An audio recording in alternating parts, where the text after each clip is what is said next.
Good morning students. तो जैसे कि आपको पता है कि हमारे चैप्टर 7 कंप्लीट हो चुका है, ठीक है। और फर्स्ट फिजिक्स का क्या है, ये हमारा चैप्टर लास्ट है। तो देखो चैप्टर का नंबर क्या है हमारा, वैद्युत चुम्बकीय तरंगे, ठीक है, यानी इलेक्ट्रोमैग्नेटिक वेव्स। देखो इस चैप्टर का जो हमारा सबसे पहला हेडिंग होगी प्यारे बच्चों, वो होगी हमारी चालन धारा, ठीक है।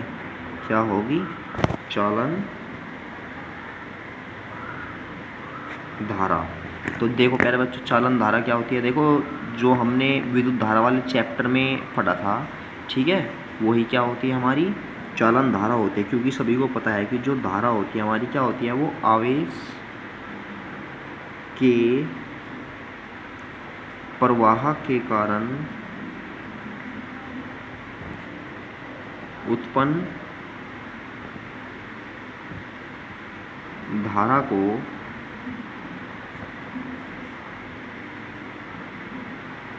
ठीक है चालन धारा कहते हैं। इतनी होगी बात है हमारी। और इसका मान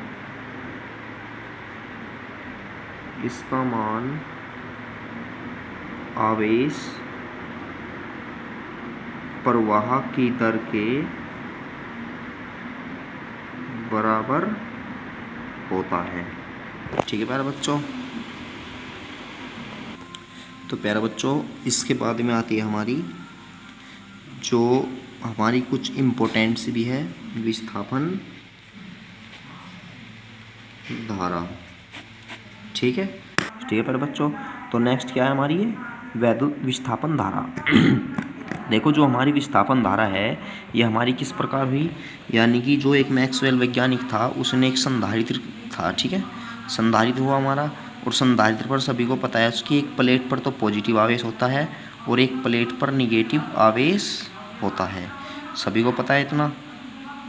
तो उसने क्या किया कि जो इसके अंदर वैद्युत क्षेत्र होता है E, ठीक है, तो इसने क्या किया, इस वैद्युत क्षेत्र का मान में परिवर्तन कर दिया, ठीक है। और परिवर्तन करने से क्या हुआ, यहाँ पे एक धारा उत्पन्न हो गई I, ठीक है। तो जो ये हमारी धारा उत्पन्न हुई, ये इस धारा को ही मैक्सवेल ने क्या कहा, विस्थापन धारा कहा। यानी जिसका मान जो हमारी चालन धारा होती है, यानी चालन धारा को हम IC से, यानी हम कंडक्शन करंट बोलते थे इसको, ठीक है, इसके बराबर होती है। और जो हमारी विस्थापन धारा होती है हमारी ID, ठीक है। तो ये जो हमारी धारा उत्पन्न होगी किसके कारण होगी, जब हम E के मान में परिवर्तन करेंगे संधारित्र प्लेटों के बीच, ठीक है। तो यहीं से हमारा एक छोटा सा डेरिवेशन भी बनता है। तो सबसे पहले मैं इसकी क्या है आपको डेफिनेशन लिख देता हूँ। तो क्या कहेंगे हम इसको, परिवर्ती वैद्युत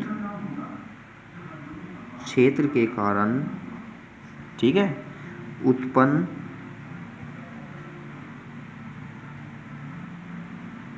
धारा को क्या कहेंगे हम, विस्थापन धारा कहते हैं, ठीक है प्यारे बच्चों। तो विस्थापन धारा के बारे में पता लग गया। क्योंकि कुछ बच्चे सोच रहे होंगे कि परिवर्ती जो वैद्युत क्षेत्र होता है क्या होता है। देखो परिवर्ती का मतलब होता है जिसका मान बदला जा सके। तो हमने E का मान यही तो किया कि E का मान बदलकर क्या हुई, एक धारा उत्पन्न हो गई। तो जब E का मान बदला तो इसको हम बोल देंगे कि परिवर्ती वैद्युत क्षेत्र, ठीक है। तो इतनी बात हो गई। अब इसका मान क्या है, सबसे पहले धारा कहते हैं, और इसका मान परत से गुजरने वाले वैद्युत फ्लक्स, ठीक है, में परिवर्तन के बराबर होता है। देखो जो हमारी ये होती है, ये जो हमारी चालन धारा होती है, ये तो होती है हमारी I बराबर dQ/dt। लेकिन जो हमारा क्या होती है, विस्थापन धारा को हम ID से प्रदर्शित करते हैं, ठीक है। तो फ्लक्स में परिवर्तन की, यहाँ पे हमें एक लाइन और लिखनी रह गई, परिवर्तन की दर का एप्सिलॉन नॉट, यानी कि जो हमारी क्या होती है, इसका मान परत से गुजरने वाली देखो ये नोट नहीं करना, वैद्युत फ्लक्स में परिवर्तन की दर का एप्सिलॉन नोट गुणा होता है, यानी कि जो आईडी होती है वो एप्सिलॉन नोट गुणा किसकी होती है, जो हमारा वैद्युत फ्लक्स में परिवर्तन की दर होती है। ठीक है, और यही हमारी आईडी होती है और ये सिद्ध करना भी आ जाता है।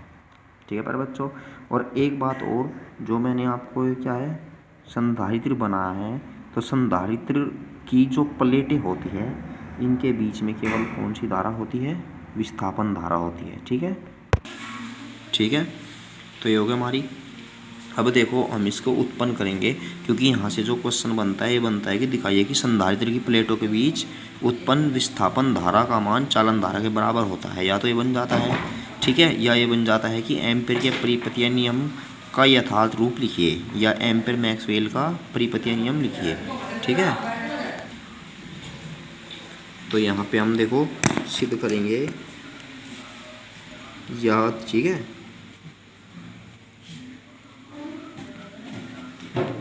उत्पत्ति, या हम ये लिख सकते हैं कि जो विस्थापन धारा है चालन धारा के बराबर होती है। ठीक है, तो सबसे पहले हम क्या करेंगे कि माना किसी क्षण संधारित्र की प्लेटों पर आवेश, देखो संधारित्र हो गया कितना है, क्यों है, तथा दोनों प्लेटों के बीच वैद्युत क्षेत्र कितना है, ई है। फिर इसके बाद में यदि प्लेटों का क्षेत्रफल कितना है, ए है, तो ये बताओ प्लेटों का जो वैद्युत क्षेत्र होता है हमारा ई बराबर कितना होता है, मैंने आपको लिखवाया था सिग्मा बटे एप्सिलॉन नोट। और जब प्लेट ही होती है तो उसके लिए जो सिग्मा होता है, सिग्मा बराबर कितना होता है, क्यू बटे ए एप्सिलॉन नोट। मैंने भी बताया था कि सिग्मा क्या होता है हमारा पृष्ठावेश घनत्व, तो यहाँ से हमारा ई की वैल्यू मिल जाएगी। ठीक है, अब ये बताओ जो संधारित्र होता है वो प्लेट है। ठीक है, तो संधारित्र की अब हम क्या निकालेंगे, प्लेटों के बीच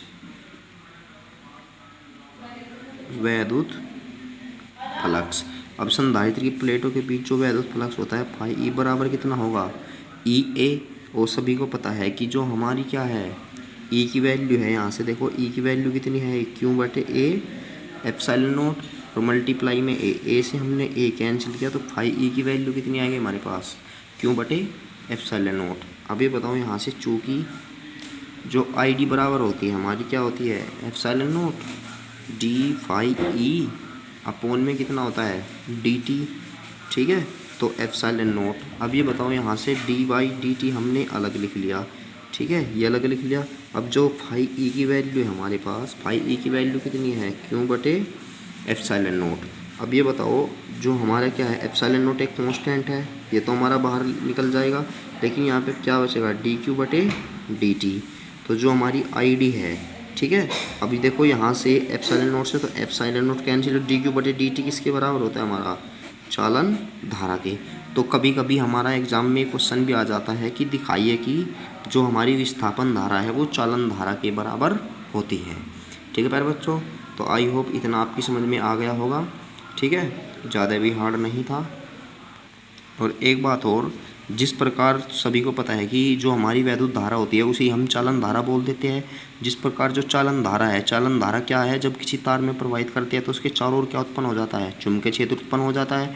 ठीक है, उसी प्रकार जो हमारी विस्थापन धारा होती है तो विस्थापन धारा भी क्या करती है, चुंबकीय क्षेत्र उत्पन्न करती है।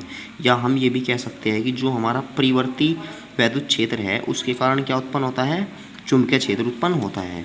ठीक है, यहाँ पे हम नोट में ये भी लिख सकते हैं कि परिवर्ती चुंबकीय क्षेत्र के कारण, ठीक है, परिवर्ती चुंबकीय क्षेत्र के कारण क्या उत्पन्न होता है, या यहाँ पे करो परिवर्ती वैद्युत क्षेत्र के कारण चुंबकीय क्षेत्र उत्पन्न होता है। ठीक है प्यारे बच्चों। तो आई होप इतनी बातें समझ में आ गई होगी, सिर्फ क्योंकि ये वाली जो हमारी है आगे काम आएगी ये वाली बातें, ठीक है। और दूसरे नोट पॉइंट में हम ये भी लिख सकते हैं कि परिपथ के सभी भागों के लिए जो हमारी IC प्लस ID का मान समान होता है, ठीक है। अब ये हो गई, तो आई होप यहाँ तक आपकी समझ में आ गया होगा। और तीसरा नोट पॉइंट तुम ये भी लिख सकते हो कि संधारित्र की जो प्लेटों के बीच कितनी विस्थापन मतलब जितनी विस्थापन धारा होती है क्या होता है, उसका मान चालन धारा के बराबर होता है। बस इतना कर सकते हो, ठीक है। तो इसके बाद में देखो हमारे क्या क्वेश्चन आते हैं। हमारे ये क्वेश्चन आते हैं कि जो हमारी एम्पियर का मैक्सवेल का परिपतीय नियम है वो किसके रूप में, चालन धारा के रूप में, ठीक है। उसे हम क्या है नेक्स्ट वीडियो में करेंगे प्यारे बच्चों। तो आई होप इतनी आपकी समझ में आ गया होगा। तो मिलते हैं नेक्स्ट वीडियो में, ठीक है।